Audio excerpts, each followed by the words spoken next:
Okay, it's about 5 after 1. I think everybody who can make it or planned on making it is on, so let's get started. Obviously, everyone is aware of the current situation in California winemaking, as well as other places. Australia has a similar problem, but what's happening is the ongoing research with regard to dealing with smoke taint. It's still relatively young. I've looked for information, tried to find as much stuff as I could, and it's limited. Put it but that's the best way to put it. But as an oak supplier, we here at Red Dew wanted to at least try to help where we can, and we know that some of our products can work well to at least somewhat mask the smoke taint character in wines, but it's certainly something that will take a little bit of work going forward. So the main culprits, the main compounds that cause problems with smoke taint are the guaiacols, so guaiacol and 4-methyl guaiacol, and to a lesser extent, cresols and syringol. So it's important to mention, obviously, these are from wood that's being burnt, and those volatile phenols are in the smoke, in the air. And of course, the product we sell is wood, and a lot of the same stuff is produced in the toasting process. But at least with some of it, we can manage how much we're adding to the wine based on the product that we're using. Now, the concentration that these compounds are in that we can work with. I've worked with a few samples here the past couple of weeks, ranging from around 1 to 2 nanograms per microliter, or 2 per liter, to upwards of 5 and 6.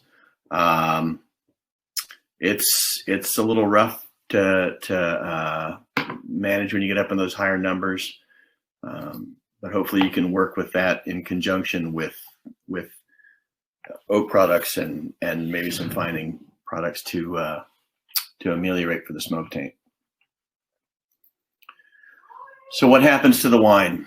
Well, obviously you have the aromas of the smoke and ash, and the fruit in the wine is masked. It seems to be it might even be somewhat eliminated from the wines, and the same with the flavors. You have the flavors of the smoke and the ash come through, and okay, Joe's asking, are the numbers talking about free or total? And it's free because that's more or less when you're going to notice it. But obviously, if you have juice, you're going to see a free number that's much lower than what your free number is going to be once it's wine. It's when you notice it, you see it, you find it when you have the volatile phenol cleaved from the glycoside that it's formed in the juice. And all those things together, they have a severe impact on the quality of the wine, I guess, is no better way to put it. The structure, I find, is lacking significantly in these wines as well. And so we have a few things that we can do to help with that. And let's start with the structure elements. When you're using a barrel, often a French oak barrel, for instance, you'll choose to have an untoasted head, and you're doing that so that you can get that structural element from the oak. And this is a similar situation. We have Pronektar has several products that are available that have that same sort of characteristic as an untoasted head. Our light toasted blocks, the tight grain staves that we have, which will have a little lower tannin level, but still the same light toast, and they add to the structure and the texture, the feeling, the mid palate of the wine. Our Nektar Pure staves and our exclusive light, these are all options if you're trying to rebuild a rebuild the mid palate of a wine, and all of the trials that I've run with samples that have smoke taint have responded well to that. It helps to freshen up the wine. It helps to put back in some of that natural feel of the weight on the palate, and it helps to rebuild the middle. So, of course, the next thing is the aromatics of the wine. You're dealing with the impact that the smoke has with just the fact that you can smell the smoke, right? I mean, it's noticeable. And the other thing that it does is when it suppresses the fruit. And what we find are the medium toasted products that we have available. This is the majority of them here. We do have medium blocks. We have medium toasted chips. We have all of these things that are available, but they help to accentuate the fruit. And of course, depending on the quantity that you're using, it's going to show up at some point as oak influence. But I mean, maybe that's better than having the smoke. But yeah, it's something you have to work with. You have to do some trials and see what works. And so the best choices of those, we find that are extreme delicate. And I personally think the American Oak Medium Toast, what you're getting out of these is you're getting the maximum amount of aromatics. You're getting the maximum of the vanilla and the aromatic profiles that help to accentuate the fruit character, as well as softer, sweeter notes that are going to help to subdue the smoke character. Let's see, Katja, do you have the drop form?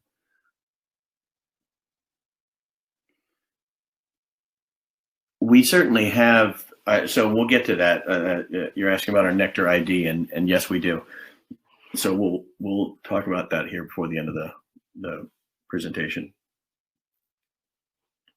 So you see why these are some of the better choices. The toasted character and the caramel and so forth are relatively low. You start to get up higher with the vanillin, the oak integration, the structure. It's a medium toast, so you're not affecting the tannin during the toasting process. You're not taking that out, so that it's going to have a little more than if you were to take these through to a higher toast. That helps with the sweetness. It helps with the mid palate, and then of course the vanillin and the coconut and the fruit character that helps to accentuate. These are gonna show up better with these products.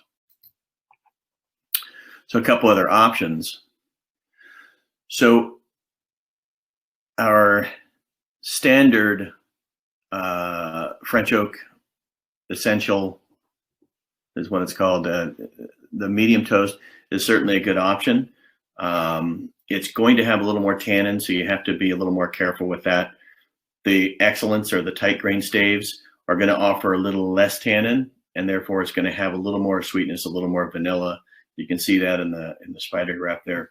It'll generally add to the aromatic profile of the wines where you want it to. It's not going to accentuate the smoky character. It's not going to add more guaiacol to the mix when you don't really want it. And then the blocks start out as our 17 millimeter staves. So they're toasted as a whole stave, and then they're cut into the smaller pieces for faster extraction and a little easier to manage in the cellar. So they have the same sort of characteristic as those staves, but have a shorter contact time. These come with a light toast, so you can use a combination of the light and the medium, and they will give you the mouth feel, the structural, the building up of the structure of the wine, as well as some aromatics. Now it's a little more subdued aromatic. It's not as intense as the 7mm staves, so it's not as strong as the Delicate or the tight grain medium or the even the essential medium. But it's also, because it's more subdued, it might fit more with the profile of your wines just in general.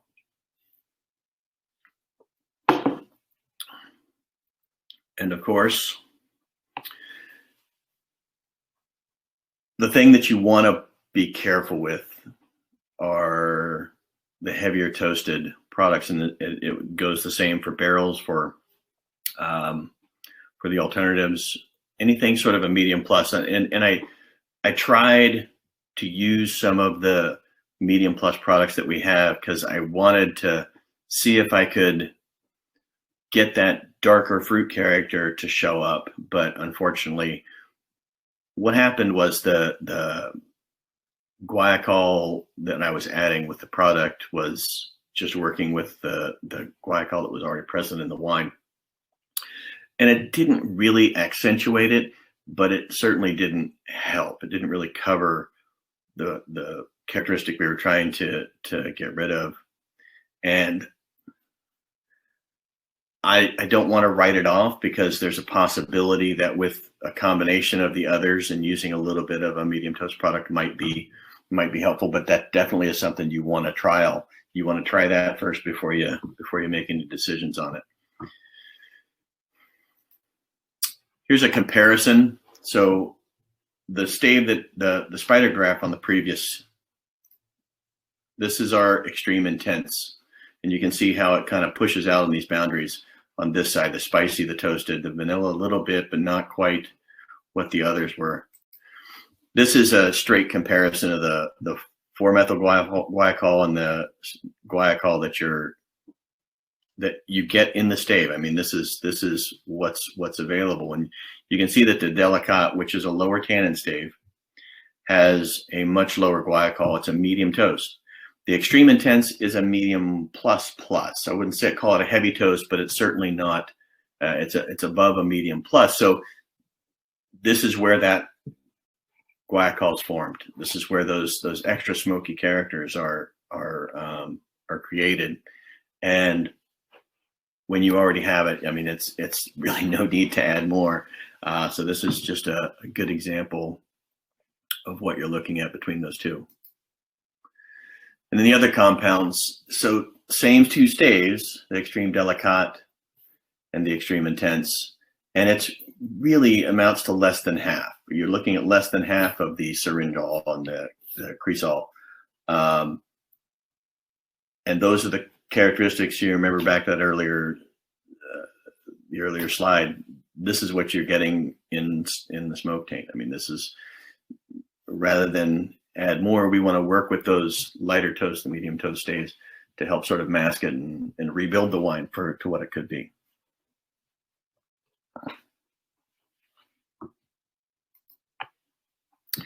Now, the blending levels, and this is just the other reality of it. Don't be afraid to use a lot. I've had some success working with wines in those lower ranges where 30 to 40% new oak equivalent was adequate, and that helped to mask, and it helped to rebuild that palate, and it really made the wine closer to what you would expect in a finished wine, and it was actually quite nice. I've also done some that have been upwards of 100%. This echoes other issues in that if you're familiar with frost taint, when you get frost taint in a wine, it often will take a lot more oak than 100% to ameliorate for that. And this picture that you see here, this is our Nektar ID kit. So for those of you who don't know what this is our sample system. We developed this almost 6 years ago, I know, about 5 years ago. And this is really, it's our oak products, and they are aged in wine. They're aged in wine for 6 months, 3 to 6 months, 10 months, 12 months for the exclusive staves. But it's the percentage that matters. And this is, these are about 1,000% new oak.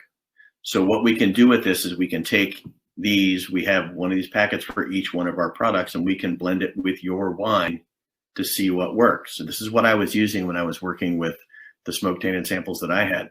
So I can sit down on the counter and taste the wine, add the oak to it that I think is going to work, taste it again, make adjustments. And it's been a phenomenally useful tool in every aspect of determining oak for aging, in that it is accurate, it is immediate, and it is extremely cost effective when you're talking about time. You don't have to spend a lot of time. You're not waiting on samples for 3 weeks to age on the soak samples and so forth. Now, the downside of using whatever you have to use is that you are going to affect the character of the wine. I had a particular wine, I think it might have been a Sangiovese, that had a pretty significant amount of smoke taint in it, and it took a lot of oak to mask it, and it did. I used our medium toast blocks, and when I got up to about 100%, it was really nicely masked. The wine tasted good, and I'm pretty confident that that character will stick around. I'm pretty confident that it's not going to dissipate. Now, I know that your smoke numbers can change, and hopefully we can get around that. There are certainly some finding options that you can use, but the fact is, it changed the wine. It made the wine much better, but it no longer tasted like the Sangiovese that it started out as. It just tasted like red wine, and that's an unfortunate side effect. But what if you're looking between the difference of I can sell this wine or I can't? Well, I think the options are pretty easy. How do you get the Nektar kit? Well, simple. You call me. My information will be at the end of this, and we're happy to send out samples if you need to. I'm happy to meet with people. I know we still have the issues with the virus and the protocols around that with social distancing and so forth. Well, we all have masks. I'm happy to show up masked up, and I don't have to taste. I don't have to take the mask off.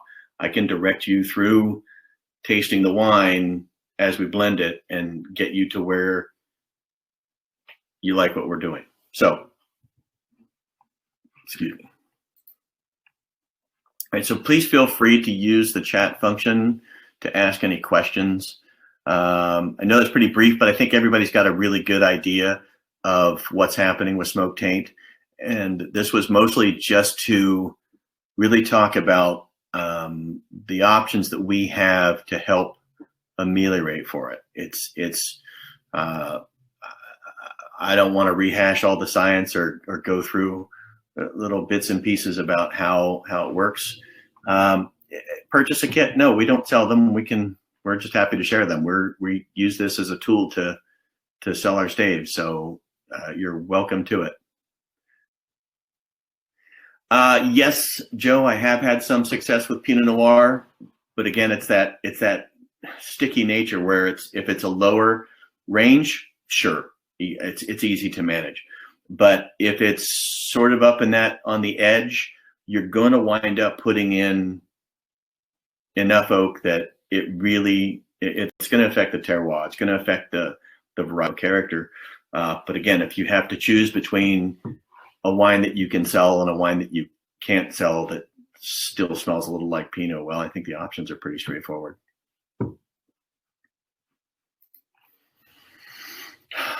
Okay. Does anybody want to go back to, we can, let's see, I think I got everything in the slides. I don't know that we need to cover anything else. Is there anything else that anybody wants to ask about? Any of our products in specifics? Anything that you're, if you have a particular wine that you're dealing with, then I'm happy to, critical top amount of guaiacol. Werner, it depends on the wine. So it could be anywhere from 2 nanograms per liter, depending in your lighter reds upwards of 4 or 5, but really that's kind of the upper limit, is it 4 or 5 nanograms per liter. Once you get above that, it's really hard to deal with. Other than this, I mean, as I mentioned earlier, there have been successes with finding, the most significant of which was activated carbon. You all know what activated carbon is going to do to a wine. It's going to strip quite a lot out of it. But luckily, if you get the guaiacol out, then we can rebuild a lot of the character of the wine, rebuild the structure using oak products.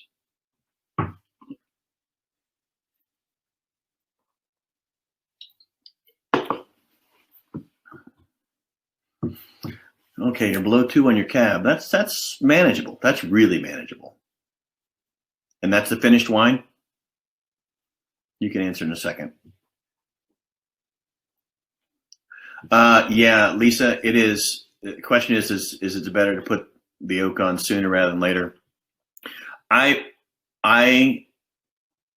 very strictly adhere to this philosophy, and that is, the earlier you get the oak on, the better off you're going to be. And that's for a lot of reasons. In this regard, you want to get it in as early as possible so that you can start to get past that smoke character. But in general, you want to put the oak in to your wine as early as possible, because you want as much time as you can get on it. You want as much time as you can get for the integration and for the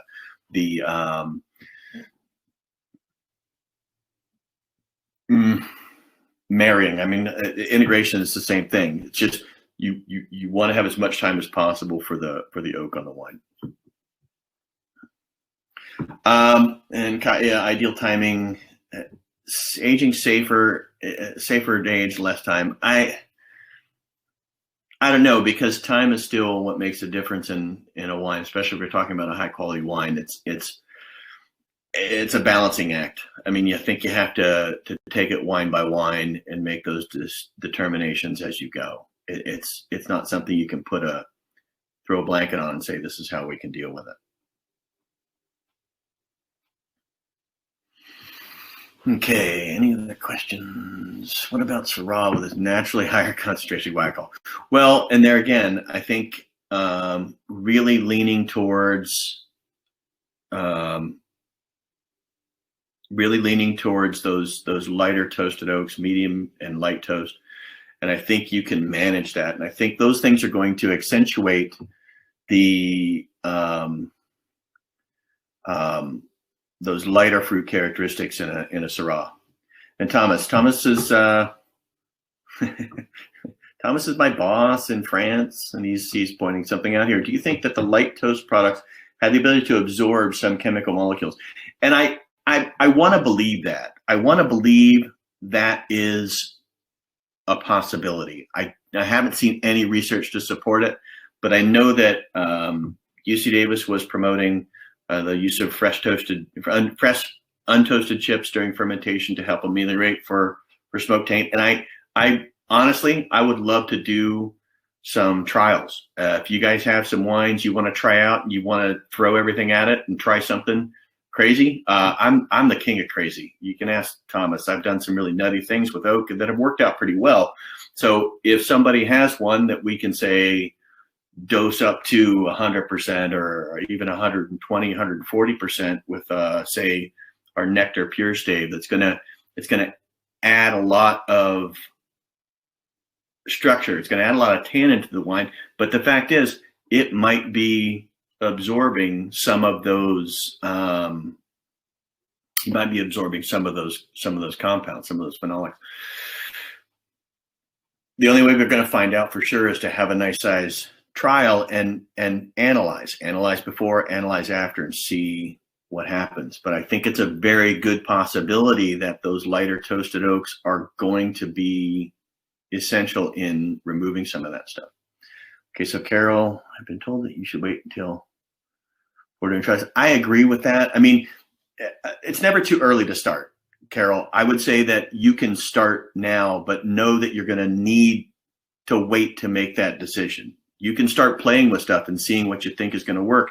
What you know is that if you're using something and it's masking the guaiacol, it's masking the smoke taint, it's going to do that in the wine. What you don't know is how much you're going to have to deal with, and you have to wait till the end of MLF to really know how much you're dealing with in the end.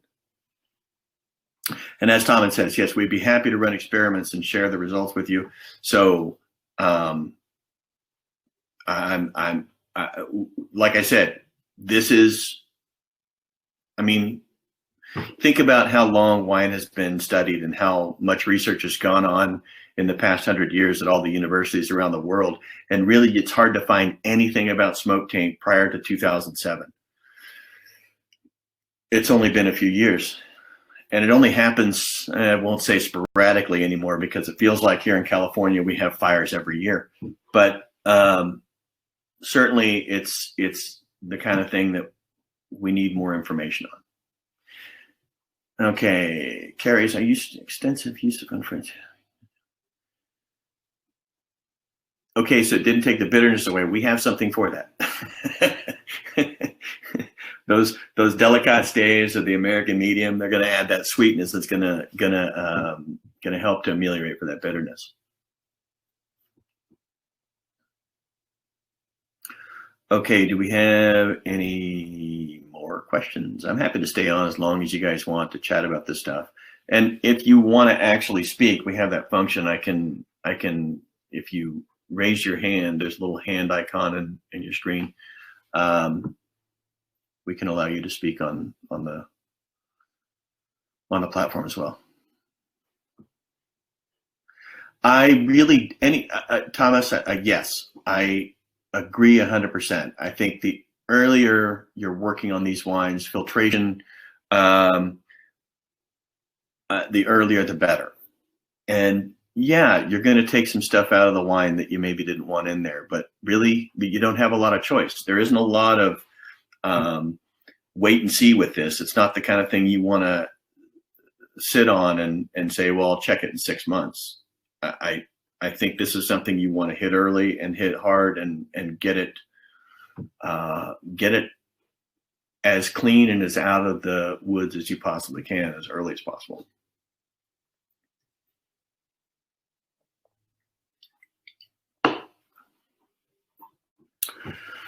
Okay.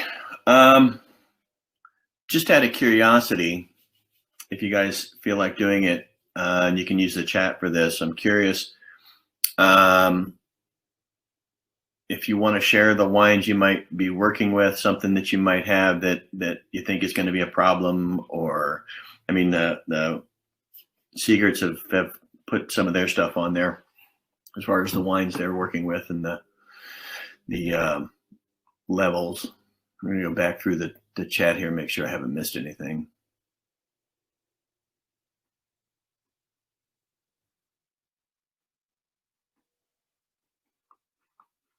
Yeah,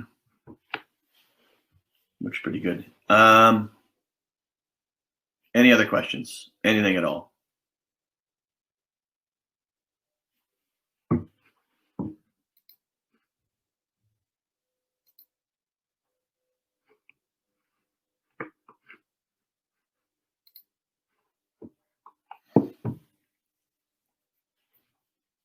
Okay, well, it seems like we pretty much covered this. This has been recorded, so if you guys wanted to revisit it, just let me know. I'll send out the link to everybody. Okay, Grenache, a little bit of Napa Cab. Okay. And I did do a blend with the Grenache and was really, really happy with the results using the medium blocks.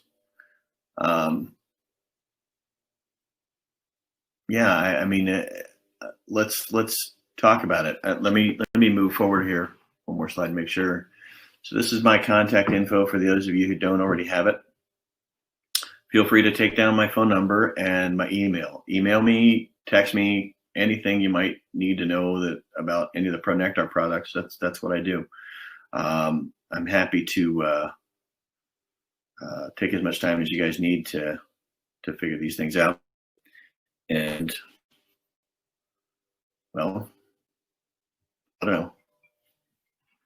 Sorry. Just getting a phone call. It was really loud. You guys probably couldn't hear that. Okay. Well, I'm gonna sign off and thank you all for your time. I appreciate it. And as I said, feel free to get a hold of me, get a hold of your salesperson with Redu. We can do some blending with the Nektar ID. We can do trials. Yes, it is Birch, B-U-R-C-H. Did I type it in wrong? Thank you. Yes, it is. Sorry. I forgot my own name. So yeah, my last name is Birch. Anyway, again, I appreciate your time, and I'm always happy to talk about oak and wine and how we can make it all work, and anything I can do to help. So feel free to get a hold of me. And thank you all.